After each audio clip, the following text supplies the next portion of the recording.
Our country had been a country for less than a decade at this point, and the founding fathers were quite alive, and they said, no, you're not a Christian nation. So please, for the love of God, push back every time you hear these Christian nationalists say this garbage. Nationalists are not patriots. Nationalists are people who feel that our country is better than everyone else and that it's okay to hurt other people. And you can see that in how they treat women. Ask the women in Texas and Missouri and Idaho how they feel about being treated by the GOP, how they treat children. It's not the states with Democratic leadership that are having child labor laws destroyed. It's Arkansas. It's Ohio. It's Missouri. See a theme? And then education. Tennessee, Florida, Missouri again, all destroying Texas, destroying public education. This is the work of Christian nationalists. They are trying to destroy our society, which is not a Christian society. Right here. We are not a Christian society. They are not patriots. They are xenophobic racists. How did Trump refer to people coming from Mexico?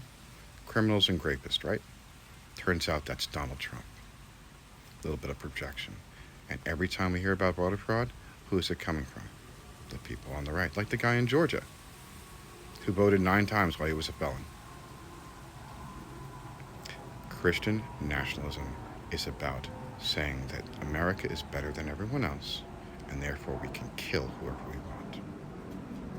They don't have any empathy. You can see that when you talk to anyone who wears a red hat. These people are repugnant and nasty, and we need to make sure that we vote them out.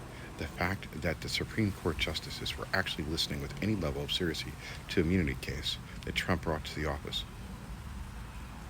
is mind-boggling.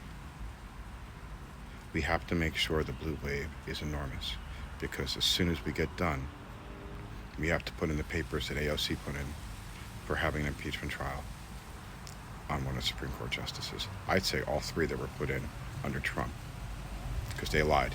They said they wouldn't touch Roe, and that's the first thing they did.